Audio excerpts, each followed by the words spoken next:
Hey guys, Seth here. It is early afternoon-ish on Sunday, June the 25th. In a few short hours, Todd and I will be recording Nerd Bourbon Episode 4, which you're listening to right now. That's going to post this Friday, June 30th. And I'm going to give you guys kind of a peek behind the curtain for the sake of comedy. What I'm going to do for this episode is I'm going to go to Urban Dictionary and try my best to work their random word of the day that they do into our conversation today. And I want to see how long it takes for Todd to say something about it or call attention to it, because I think that'd be hilarious. He has no idea I'm doing this. I've known Todd his entire life. I've spent a lot of time talking to him. My prediction is that he's either going to full stop call attention to it, like after I've said it a few times, or he's just going to laugh it off the entire episode and let me do my thing. Either way, it'll be hilarious. And I'll kind of keep track of how many times I'm able to say it without him saying anything. Let me see what they have for today.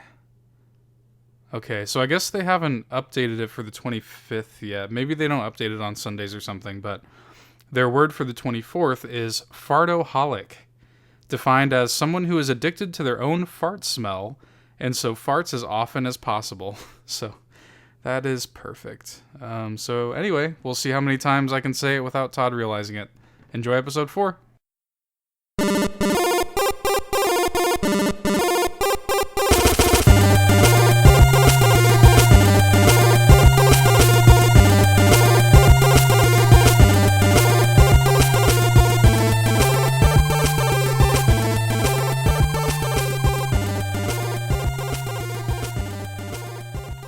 June 30th, 2017.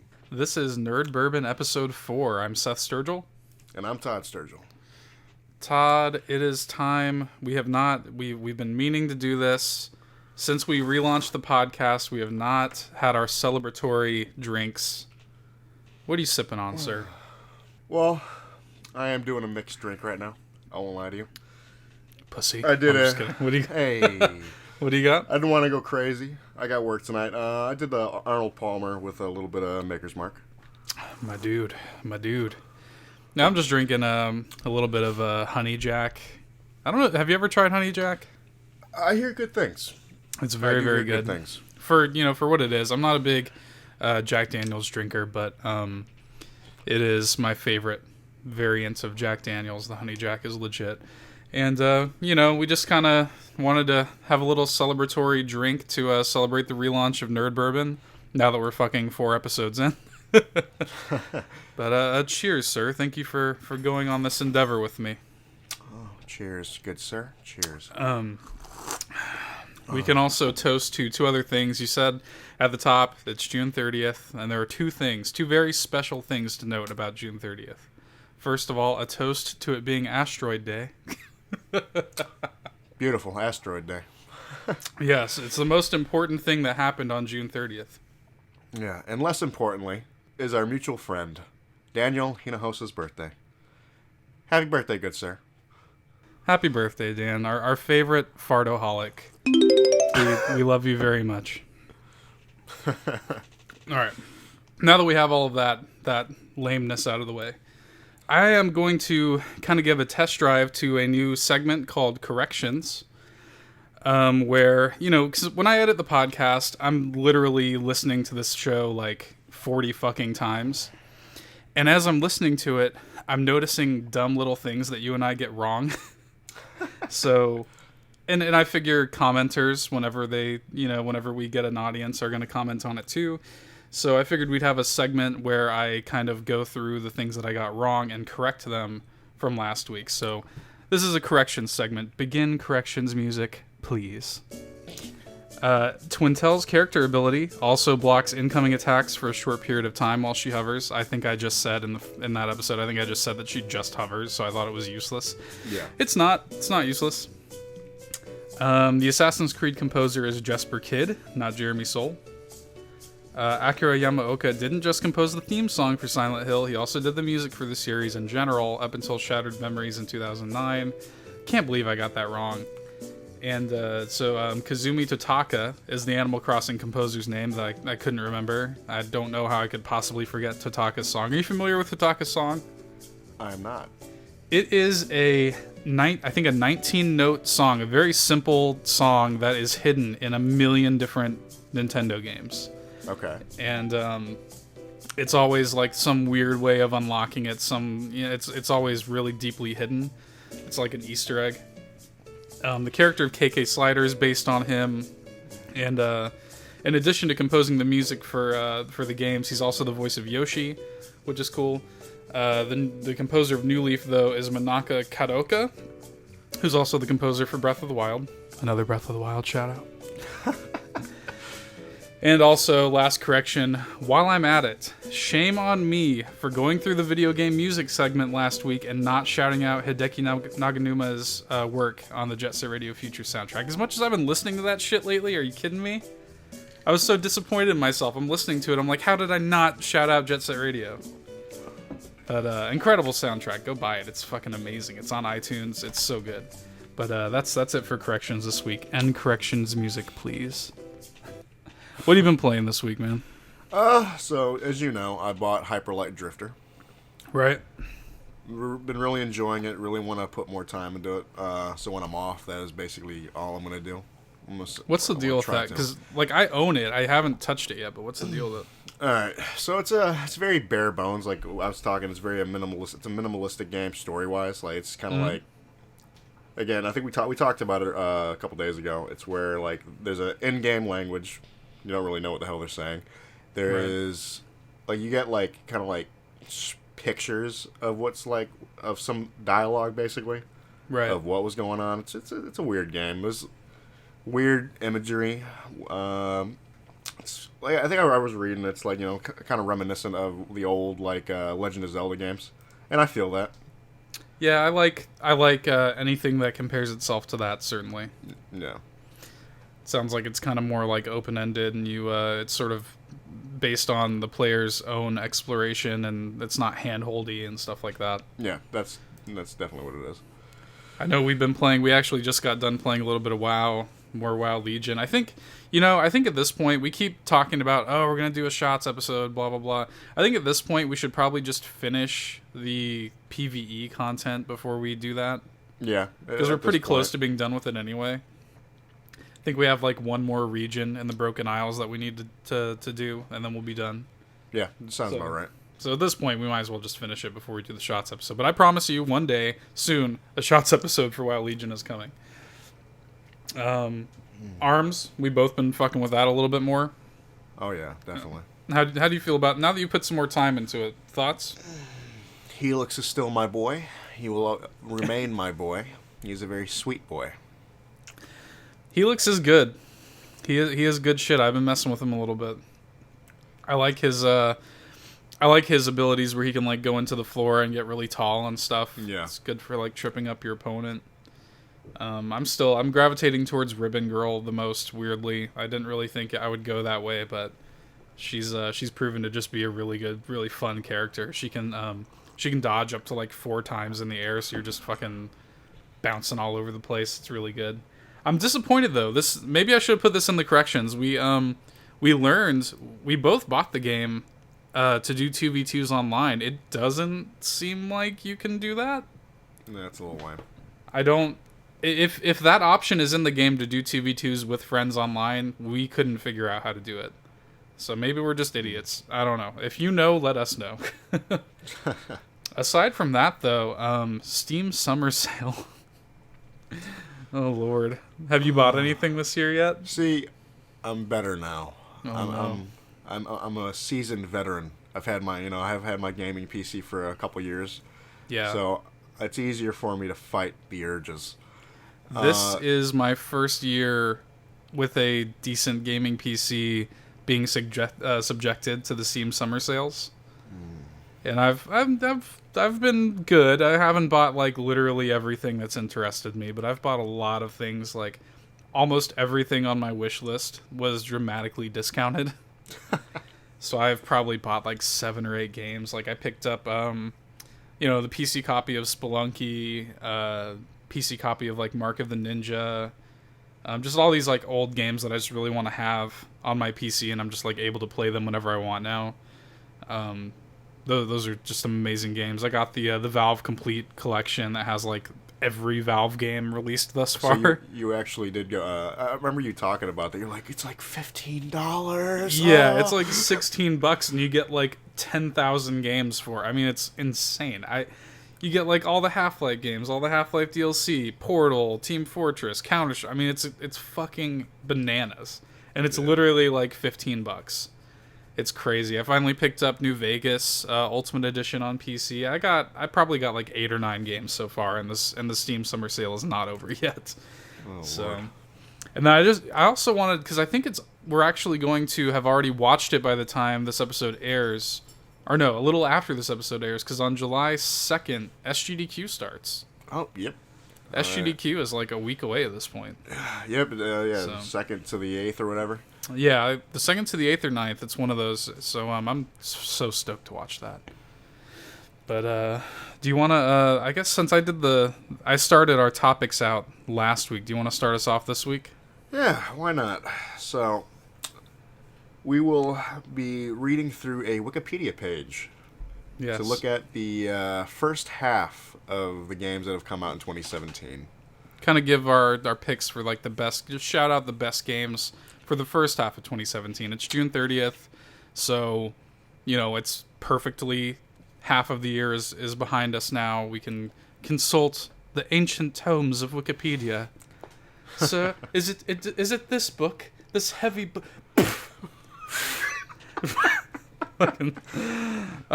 Yes. Let's go through. Let's just go. We have the Wikipedia page up for 2017 in video gaming. And as I'm looking at January, the first game that greets me, the first noteworthy game, is MILKMAID of the Milky Way. Available on Windows, Mac, and iOS. I've never even heard of this fucking game. I wish I did. So do I. You know what?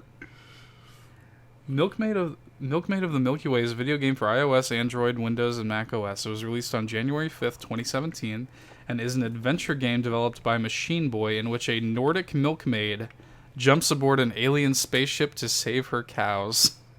Absolutely beautiful. I'm actually kind of into this. The puzzle adventure game takes place in space and in 1920s Norway. The main character is Ruth, a milkmaid living alone with her cows on a farm in a Nordic fjord in the 1920s. It starts with the main character Ruth doing tasks and chores on her farm, longing for a different life after the mysterious disappearance of her mother and death of her father. Then a UFO flies overhead and abducts Ruth's cows from a field. Ruth has to get on the wing of the ship as it flies away and figure out how to get inside to rescue her friends, the cows. Later, gameplay involves an intergalactic feud involving an oppressive monarch and other characters such as an oracle and space cat. What the fuck is this? Game of the year. On some real shit. We got Game of the Year on January 5th, apparently. It was the first noteworthy game. Apparently it's a point and click adventure game. I actually kind of want to check this out. I might, my What You've Been Playing segment next week might include MILKMAID of the Milky Way. The game is completely written in rhyme, English, French, and Norwegian. Images are done in a pixelated style, but the backgrounds are hand-painted with a pastel color palette. Wow. This sounds fucking legit. Anyway. Like I said, Game of the Year. Dude, I think I'm going to check this out. I'm putting this on my fucking Steam wish list. Maybe it's on sale. But let's see. Let's actually scroll down here. Let's see if there's anything jumping out. I guess I think this is actually the first game I bought this year, was Kingdom Hearts HD 2.8 Final Chapter Prologue. Try saying that 5 times fast. I'm good. That's a really good game. That was, it's just kind of like a little 3 to 4 hour kind of demo almost for Kingdom Hearts 3. But it's really good. If you're a Kingdom Hearts fan, I'd totally recommend picking it up. I think it's $40. And I see Resident Evil 7. Did you play that? No, but it was one of those things. It was, I watched it on YouTube/Twitch. I'll give it a shout out because apparently it was really good. I'm trying to remain pure. My plan is in early October, I want to pick that game up and along with like Outlast 2 and just do kind of like a horror thing before Odyssey comes out. I respect that. So that's my plan. I do want to give a shout out here to Yakuza 0. I have not played it yet, but I love the Yakuza series, and I heard it was great. And it's definitely on my to-do list, because I love those games. What do you see? I see Neo in February. Neo, yeah, February 7th. Neo, you want to talk about that? I'll give Neo a shout out. I know, it's actually, I don't know, there's actually a streamer I know that we both watch doesn't like the game. Who? Lobos. Oh, Lobos doesn't like it? Yeah, he's played it, but from what I heard, he's just about it. I guess I didn't know where he stood on Neo. I think I've seen him play it a couple of times, but yeah, that's why you don't see him playing it anymore. Yeah, sticks to the fucking Souls. Neo is an interesting game in the Souls-like games that have come out. It does its own thing. It's got like a loot system, which I respect. It's just...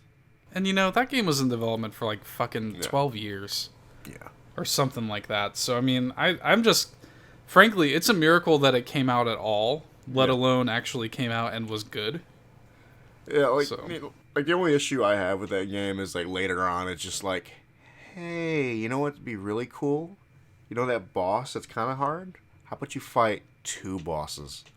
It's like, okay. Yeah, I've barely... That was, like we mentioned on the last episode, which you should go check out if you haven't already.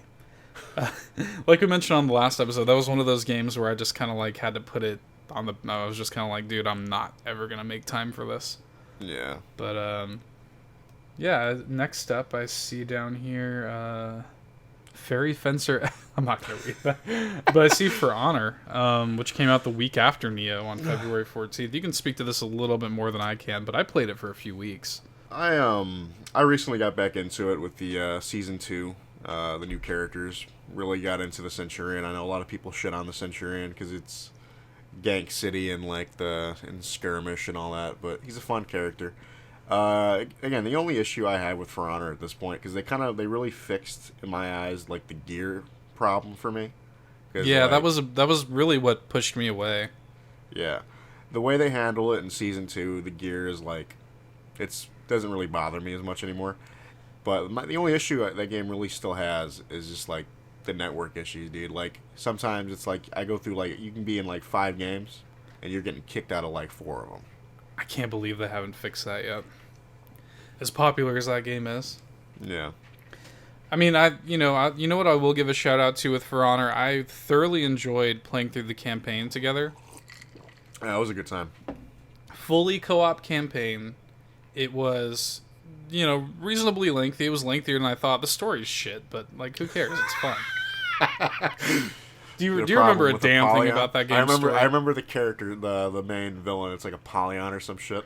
Yeah, I remember that. It went nowhere, but I remember it. But again, it was good. Good campaign, solid length. It was fun. We played through it, got all the collectibles, and just had a good time. Got a stupid PS4 clip out of it. Oh God, the following week. Do you see what I see, Todd? I do. You want to shout it out? I guess I can. I mean, even though I have not put any time into it. Oh, really? You literally haven't touched it? I jumped on into, like, the tutorial, and it's just like... We're talking about Berserk and the Band of Mohawk. Yes. I mainly bought it just because it's Berserk. Yeah. And I buy anything with the name Berserk on it. I mean, shit. It's a Dynasty Warriors with Berserk. Everybody seems pretty disappointed in it. I have I still need to... I have the Berserk manga on my shelf. I'm looking at it right now. I just need to make the time to sit and read it. Then we got Night in the Woods. I will give a shout out to Night in the Woods, man. I followed that game for a long time. It's just yet again, it's another thing that I've not made enough time to sit down and play. Special game, though. I'm definitely going to be playing through that. It's just not enough hours in the day, dude. Horizon. You can speak to Horizon a little more than I can because you've actually finished the game, but I'm currently playing Horizon. That's my main game right now. And it's a fucking great game. Yeah, it's a great game. Has a few issues that we both have with like the HUD and all that. Yeah, the UI is super messy. I'm a big fan of like minimalistic UI. And Horizon just has a really messy, cluttered UI. Thank God you told me about that. What was it? What's it called? Dynamic UI? Yeah, you can put it on dynamic, and I only realized that after I beat the game. And so as soon as I figured that out, I'm like, Seth, you don't have to suffer like I did. Basically what it does is it removes most of the HUD elements when they're not being used. Yeah. So I think at any given time, the only thing it shows is maybe your compass and your health or something like that. Yeah, that's basically it. But, like, literally, like, a good, I would say 25% of the screen is being taken up by UI at any given moment in that game, and when you have it on the normal setting, and it's just super annoying. It's otherwise, I mean, the game is gorgeous, the world is huge, there's plenty to do in it, the gameplay is solid. Aloy, I think, is a great character. It's like I've said it before, and I'll say it again. It's hard to go play other open world games in a post Breath of the Wild world for me. Mm-hmm. But again, it's still a really good game, and it's finally, after about 15 hours, I'm into it now. It's finally starting to like get its hooks into me. I've just been waiting for it to like wow me, and it finally has. So I'm finally starting to like kind of really get into it and really put some time into it, and that's my main game right now. Well, I'm very happy to hear that. I've been wanting you to get into that game for the longest. Yeah, I'm glad that I'm finally, because I knew it was great. Like, I've heard nothing but great things, and I've just been waiting for it to capture my heart in this the shell that Breath of the Wild left behind. So I'm definitely glad. I'm glad I don't have to be a total fartoholic anymore about it. So you know what, dude? I'm gonna do it. March 3rd. It was the launch of the Nintendo Switch, right? You know, I'm not gonna harp on Breath of the Wild too much. I do that every episode, right? I do that every time I open my fucking mouth. I'm not gonna harp on Breath of the Wild too much, but I do want to shout out, and this is gonna be surprising. 1-2 Switch. Fuck it. Shouting out 1-2 Switch. You know what, dude? 1-2 Switch is pretty fucking fun. It is a staple when I go to my parents' house. My girlfriend and I will go to my parents' house to do laundry and just kind of have dinner and visit with my family. And I'll bring the Switch with me, and 1-2 Switch is always the first thing that comes out. You know, we're sword fighting, we're fucking playing ping pong with it. It makes good use of the Joy-Con, the HD Rumble functionality, which is really cool. Shout out to 1-2 Switch. I do not regret buying it. I'm just saying. I respect it. I definitely respect it. I know it's stupid. I know it was overpriced, and it should have been bundled with the system. Blah blah blah. But it's a fun game, dude. I don't regret it. I just kind of bought it because I wanted more things to play on my Switch. But Snipper Clips is a good game. It's a puzzle game. My girlfriend and I co-opted it the whole way through. Damn near broke up a few times. But it's like, hey, this 7-year relationship. Fuck it, Snipper Clips is hard. but it's a really, really solid, cute puzzle game. I really enjoyed it. The next thing I see on here that I would say is worth a shout out is probably Nier. You played Nier, I didn't. So I still need to go back and do the other like 2 main playthroughs because I've only done the first playthrough where you play as 2B. Solid game, really solid game, solid music, solid gameplay. Combat's fun. Like I'll just mention one of my favorite moments in that game is the amusement park scene when you first come into the amusement park. That good robot fucking. I forgot about that. That sweet hot robot fucking. I actually straight forgot about that part. There's like it's an entire room of robots fucking each other. I had seen a clip and I think a video review of somebody posting like they're trying to like simulate human sex. Yeah. That game's worth a shout out. I respect that game. Totally ruined my part. I'm like sitting there talking about the really good amusement park and you're just like, but that doesn't matter, Todd. It's all about those robots fucking, Todd. That's all that matters. Anyway, sorry to interrupt. Continue. Just move on. You hurt me. I do need to backtrack just a few seconds. Because we totally passed up Styx Shard of Darkness. Oh, fuck you. That's not even on here, asshole. It is. March 14th. Styx Shards of Darkness. I'm looking at it. You. So Todd, when was this? A while ago. Is this the second one or the first one? Oh, I think this is the second one. No, the first one is called Styx Master of Shadows.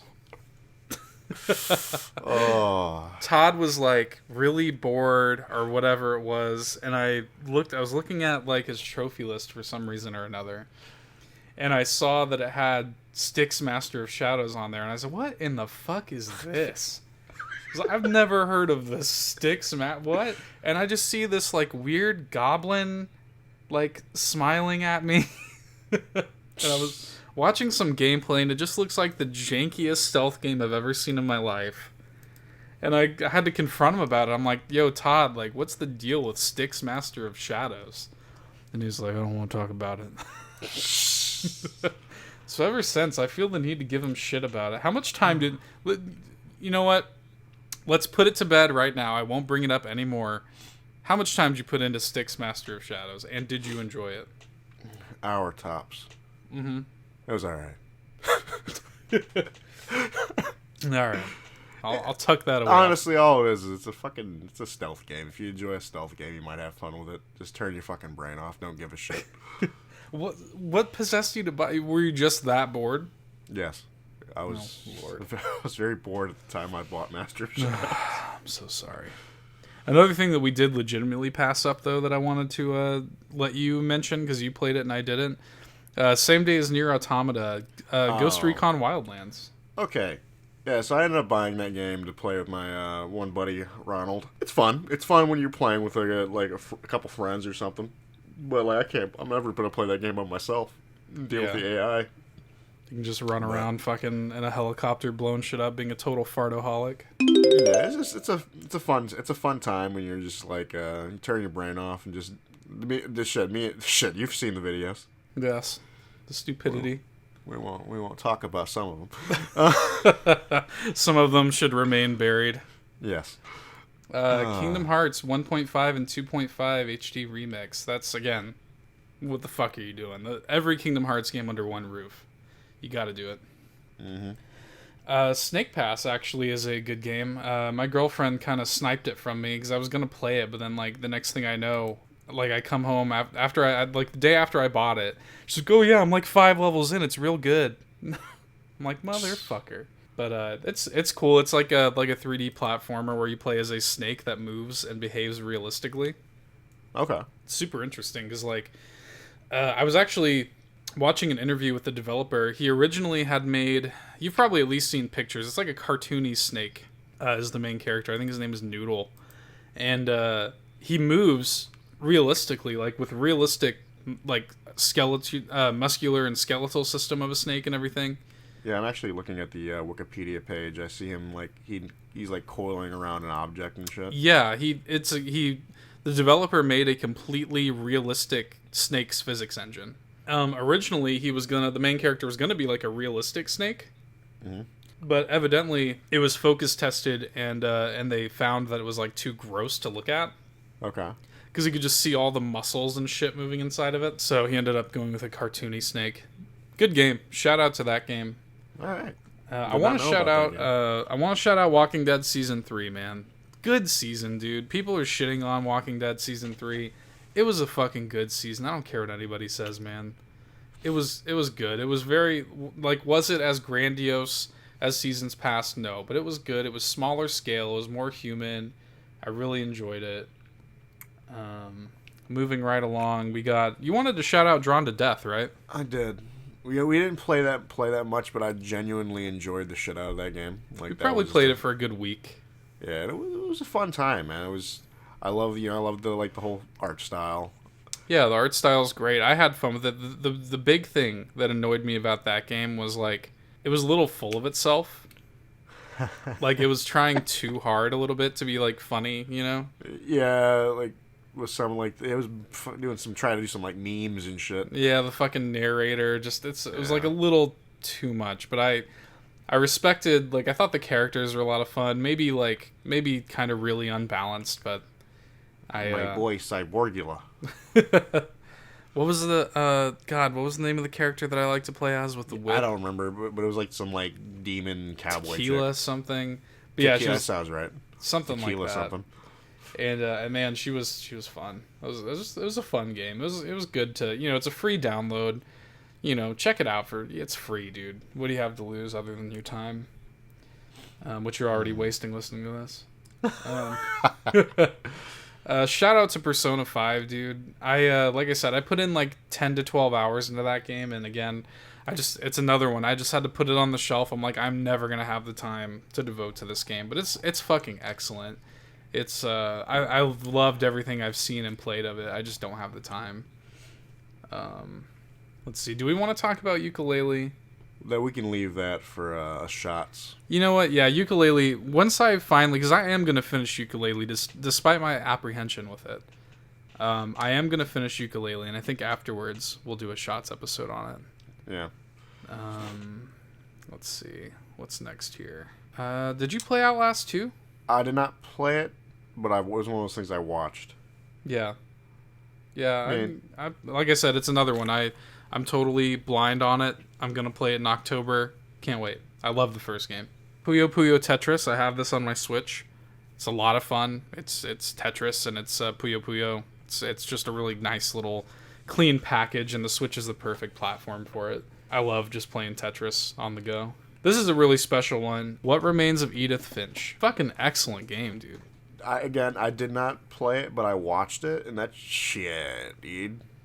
Yeah, I don't want to get into any spoilers or anything, but I can tell you right now, it's pretty obvious at this point that Breath of the Wild is almost certainly going to be my game of the year, but Edith Finch, as far as I know right now, is probably my number 2. I respect that. I don't want to tell you too much about it. I just want to tell you to fucking go play it. It's really, really good. It's on PC and PS4, and if you could put it in a genre, it would be like one of those, it's a fucking walking sim, blah blah blah. But it's just really, it tells a really great story, and it does some really interesting things with its design and its gameplay that I really respected, and really kind of changed the way that I thought about video games a little bit. And I really highly recommend that game. I cannot recommend What Remains of Edith Finch enough. If you see anything that I'm passing up, like, interject. I'm looking. Wait. We can't forget about The Blob. The Blob? Did they re-release The Blob? Dude, The Blob is an old game. That game was I think a Wii exclusive. Yeah, it looks like they re-released it on PC. Yeah. Wow. That game's actually kind of solid. I played it on Wii. And it was kind of Splatoon before Splatoon a little bit. Like, you're this fucking blob, and it's like a black and white world that you're trying to color. Okay. And it's actually a pretty solid little game. I know you were joking, but... Mario Kart 8 Deluxe on Switch. It's just nice to have Mario Kart 8 on Switch. I bought that and immediately put like 15 hours into it within the first week. So. You sicken me.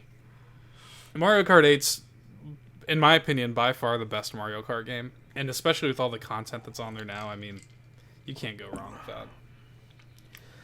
You didn't play Prey, did you? No. Yeah, I haven't played it yet either. Again, totally intend to. Prey was my big #Seth was right moment of last E3. I was calling that shit. I was like, I know that Prey is coming up from the ashes, dude. So I do totally intend to play that. That is on my list for this year for sure. I think the next thing is Injustice 2. Yeah. Injustice 2 is great. I haven't put nearly as much time as I wanted to. Dan, the guy we were talking about, it's a fucking travesty that he's put more time into Injustice 2 than me. What the hell?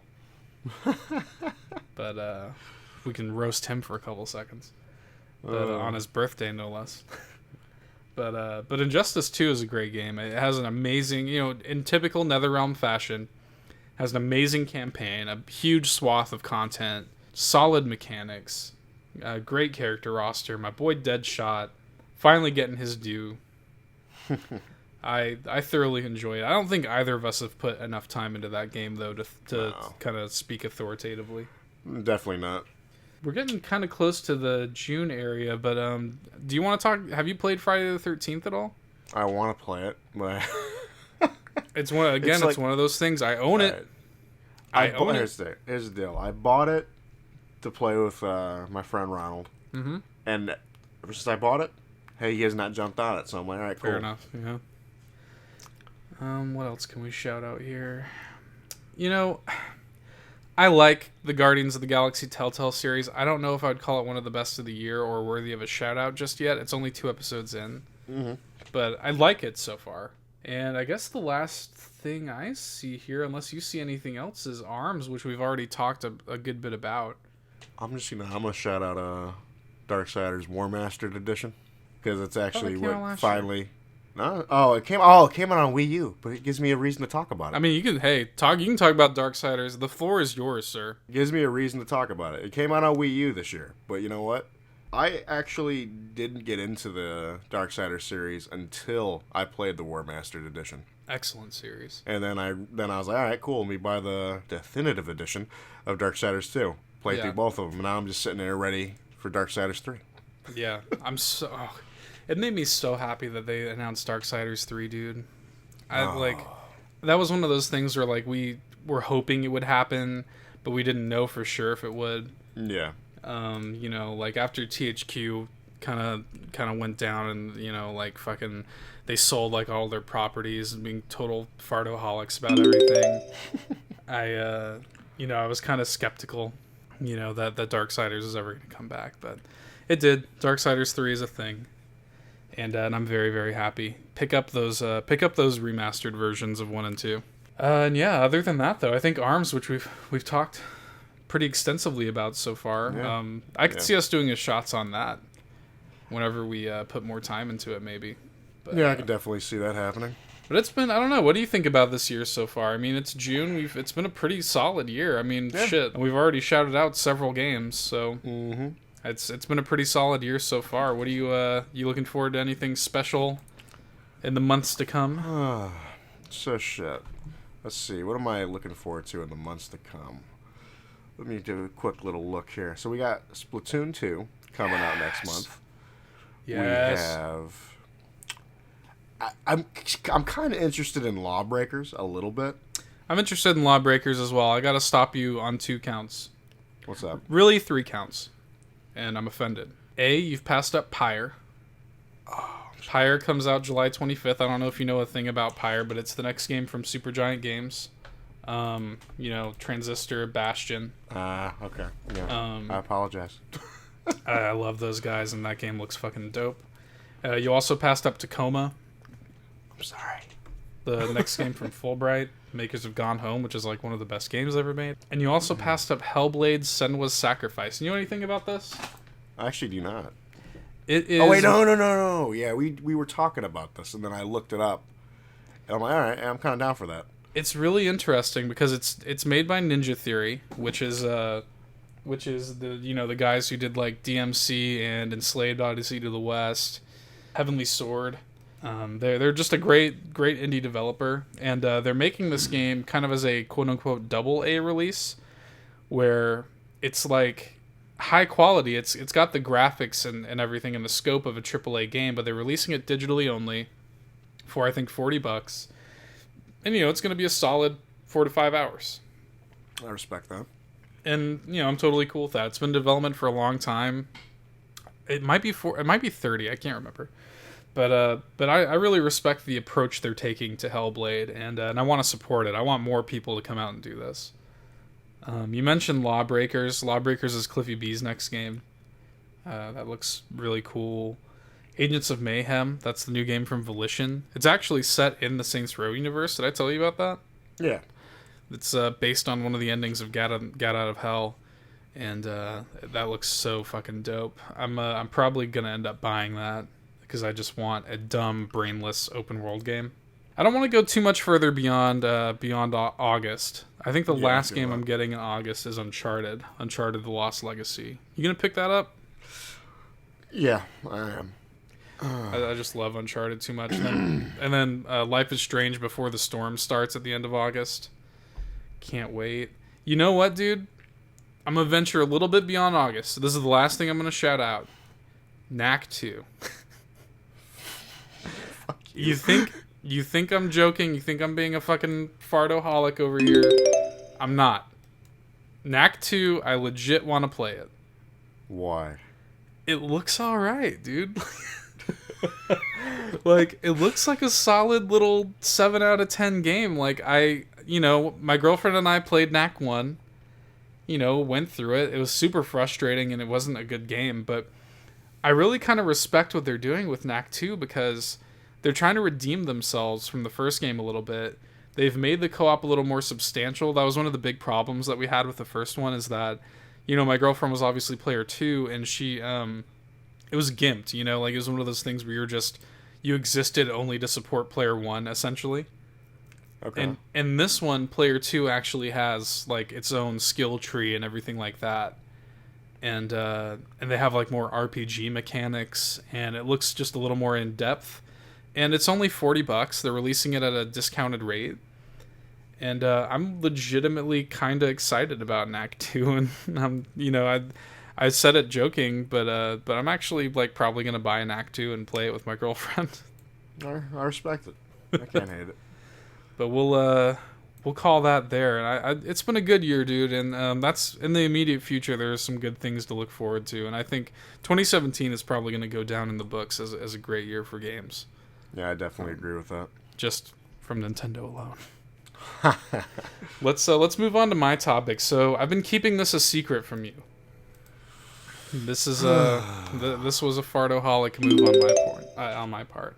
So one of the podcasts that I listen to regularly is called Pockets Full of Soup, and it is a kind of interview style podcast. And at the end of it, they do a questionnaire with the guest that they call Instant Noodles. Essentially, it's a series of questions. They're usually the same. I think they've changed it a few times. And basically, you're just supposed to give me your gut kind of response. And it's always, every time I listen to it, you always kind of want to answer yourself, Okay. And I thought it would be fun to go through this questionnaire with you and talk it out and both give us our answers and just kind of work through it, okay?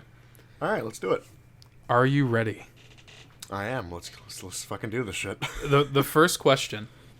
And I removed this from Todd's notes. He has no idea what I'm about to ask him, right? The first question, and this is not me misspelling it, or the grammar is correct here. The first question is, what is best sandwich? All right. So my personal thing, it has to have roast beef on it. Okay. The bread, I am particular somewhat.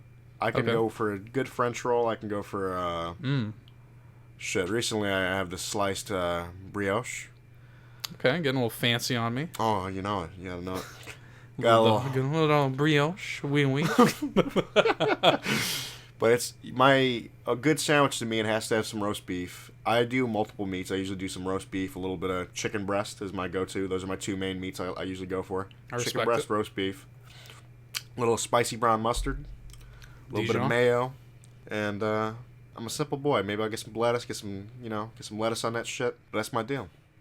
I'm gonna tell you right now what you do. I'm gonna get in close to the mic for this one. Oh Lord, sourdough, guys, sourdough. Shh. You think you know me? I'm gonna tell you. I'm gonna tell you right now what you do. You're gonna take 2 slices of sourdough bread.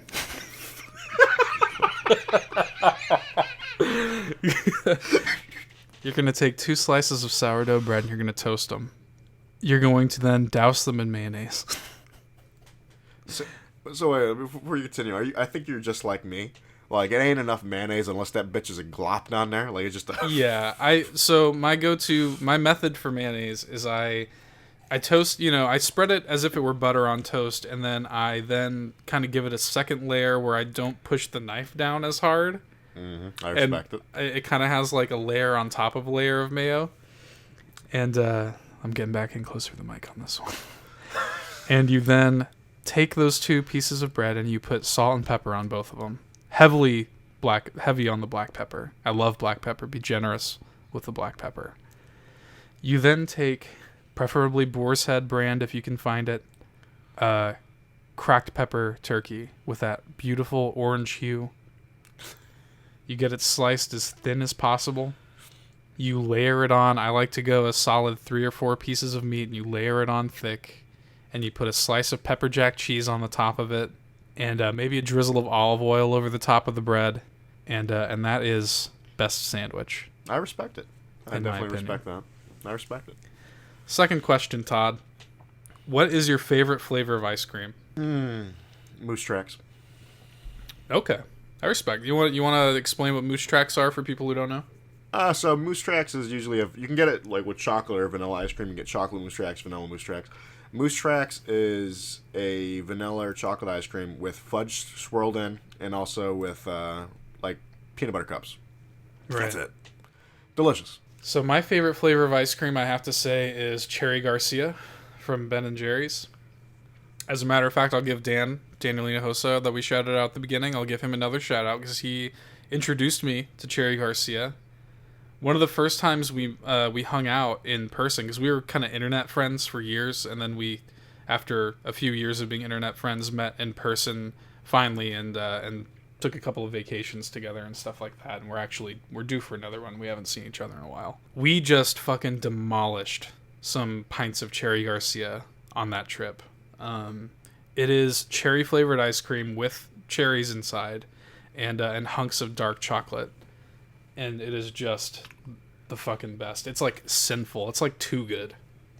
I respect that.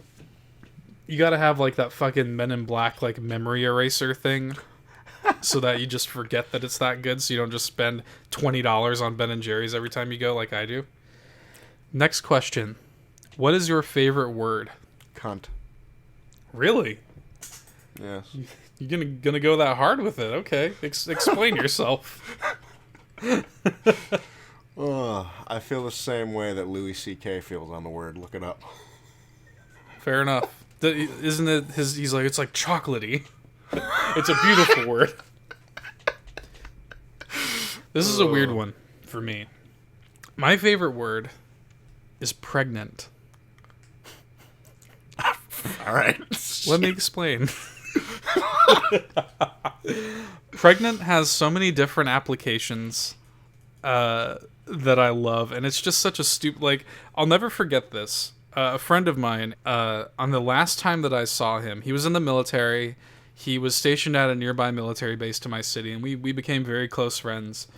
And on the last time that I saw him, I think I was having lunch with him or something before he ended up moving. He goes, we were talking about like an upcoming game or a comic book or something, dumb and nerdy like that. And he just looks at me stone-faced and goes, "I'm pregnant with anticipation."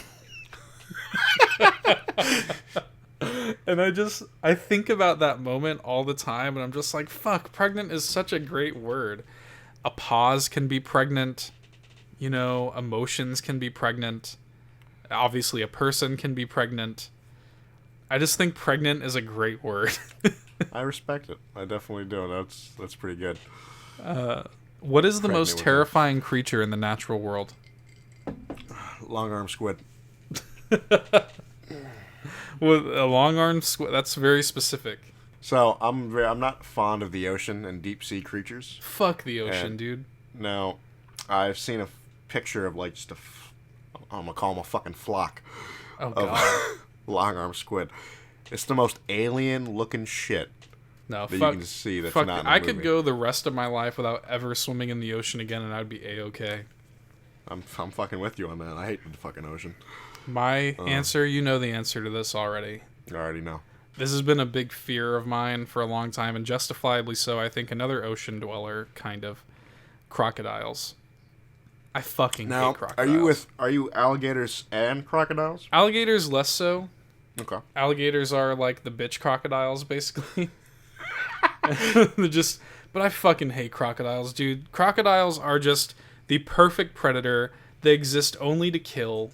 They have it's like God was like, how do I make the perfect animal that can kill anything? Oh, I'm gonna make it, he doesn't need to eat for weeks, but he does it for fun. His skin is made of fucking rock, basically.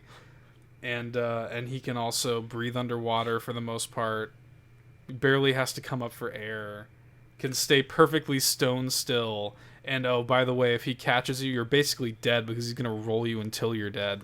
One of my favorite moments is when it was me, you, Dan, I think one other person. We were all watching the documentaries on the things that terrify us. The only thing is we only watched crocodiles. That's right. I remember this shit.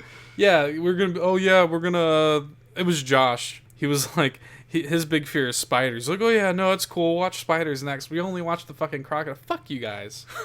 We only watched the crocodile one. Of course. We all just jumped off. All right, dude. Peace. Oh shit. Assholes. What is the best button to press? The start button on the microwave. That's such a good Team Fat answer. Team Fat for life. My favorite button is a recent one. Now, this is going to sound cheesy, but it's true. I love the button that I push to make the private SoundCloud file public, and like, boom, all of a sudden you guys have Nerd Bourbon. Again, dumb, cheesy answer, but I love that feeling. I love the feeling of like, because I'm totally the cook where I'm like, I cook this delicious meal, and I'm like definitely the cook that comes out of the kitchen onto the dining room, and I'm like, you guys like it? That's definitely me. Like, I want people to like the things that I'm making, and it's just nice to be able to publish it, and that's a very, very, very good button to press. What is the first word you think of when you hear the sound of your own voice? Sexy. Really? No. Oh, God. Honestly, I don't really think about it. I don't think about it too much either, but I always feel like I'm a little too. I try really hard to be more energetic because I feel like my normal speaking voice is very monotone, and I try to kind of be more energetic whenever I get a chance, especially when I'm on the podcast. Well, like I know at work I kind of like put on a little more energy. Yeah. And I always hear the weirdest shit about like my voice. They're like, I've heard things like, "Are you from like New Jersey or New York?" And I'm like, "What? New Jersey or New York?" That's so random. That's why I'm like, those are the two accents that they think that's what I sound like I'm from. I'm like, no. I don't feel like you have a regional accent at all. I don't know. It's weird. Even from where you are from, I don't feel like you really carry that accent too well. But I don't know. Maybe something comes out when I'm like putting some energy on. Oh. If you could be an animal, Todd, which animal would you be? A sloth. You already are a fucking sloth. In spirit, not in body. I think I would be my fucking cat Ollie. He's such a fucking he's such a douchebag, and there's nothing we can do about it. He just eats, shits, and sleeps all day and just like gets into shit, and he's a cat, so you can't really do anything. I mean, that's the life, dude. Just to eat, shit, and sleep all day, and then like every so often just jump on your fucking computer desk and knock over some water and be like, "Nah, fuck it." That's the life. I would be my cat. Okay, so this is, as you well know, what is the question that is asked of Conan the Barbarian? I don't even know. You know this. Come on. Conan, what is best in life? Oh. And you know his answer, crush your enemies, to see them driven before you, and to hear the lamentation of their women. Ah, okay, yeah. That's his answer. What would be your answer to this? And I want to give you a precursor to this. I don't want any, like, obtuse answers. I don't want to hear, like, life or love or anything like that. What is best in life? 3 things. What is best in life? Coming home from work and being able to just fucking die in my bed. I think that's what Conan says. I need 2 more things. Don't be a fucking fartoholic. No. What? Don't be a fartoholic. Come on, give it to me. Oh, I'm gonna be dead ass serious. Knowing that I'm the best son of a bitch at my job. Absolutely knowing that I am the best. Okay. Around.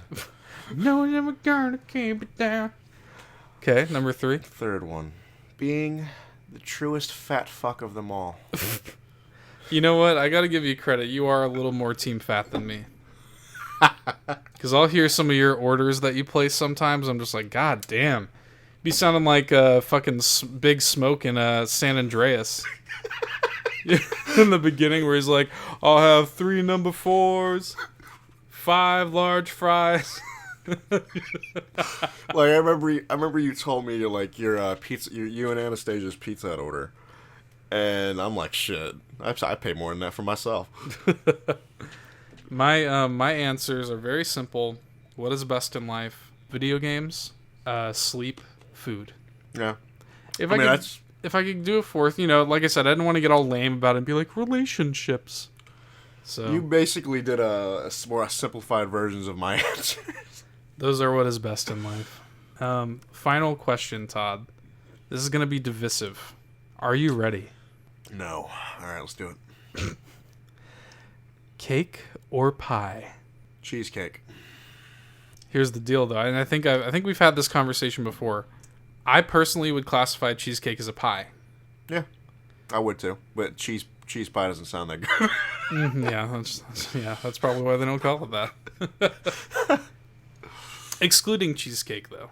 A traditional cake or a traditional pie. If I had to choose a traditional, because like I'm not really into the traditional baked pies, like an apple pie, blueberry pie. Like I'm not into those. Like I like the cream pies, but yeah, I know you do.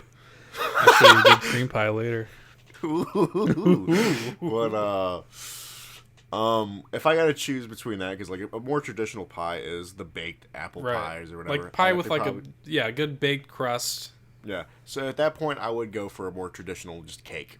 Okay, I'm a pie man. The older I get, the less I like cake. I don't know. I just sort of, when I'm at a birthday party or something like that for like a sibling or something, I'm just kind of like, I'll have some ice cream, I guess, but the cake I'll kind of pass on. I'm just, I like a good carrot cake.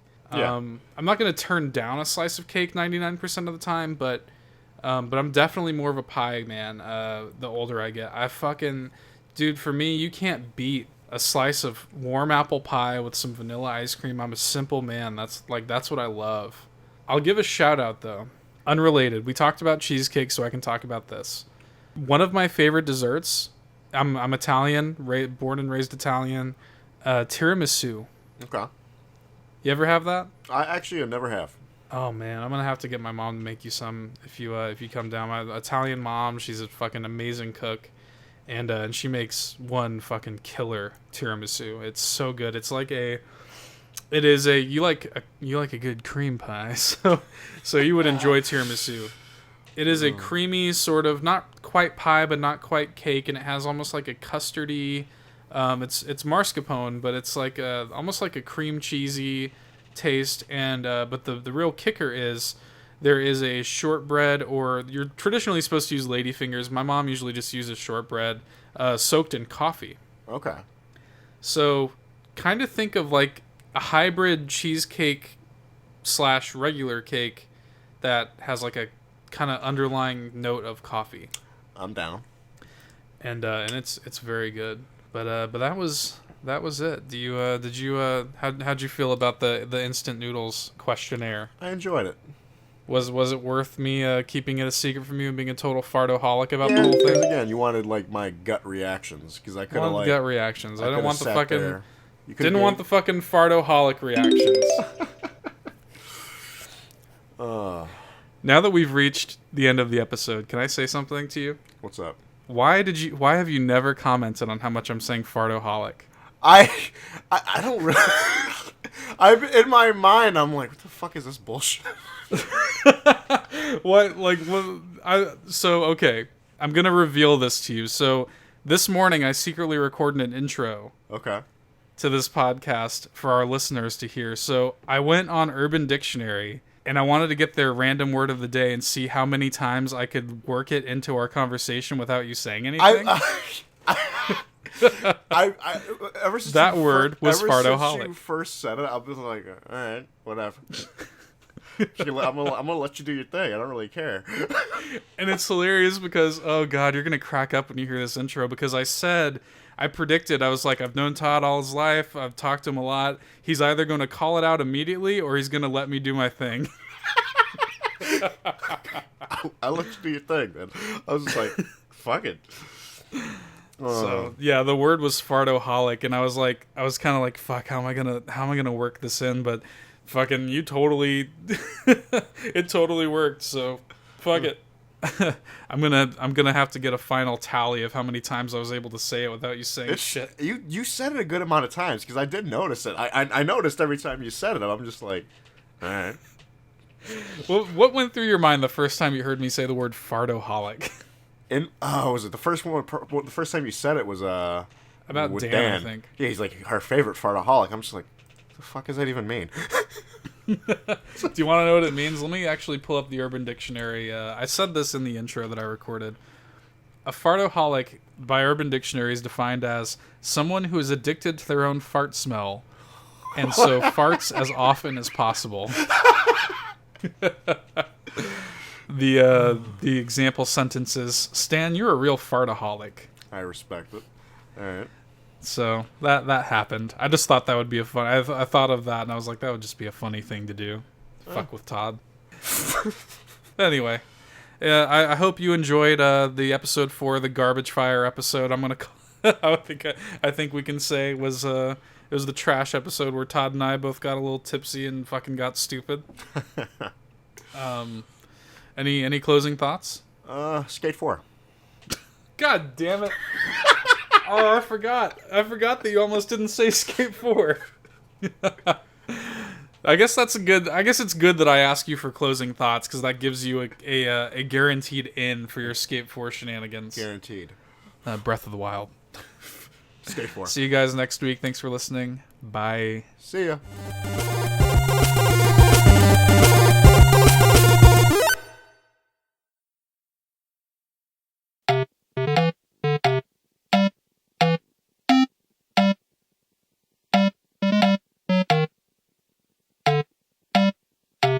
Oh, and by the way, the final tally was 10. 10 glorious fartoholics.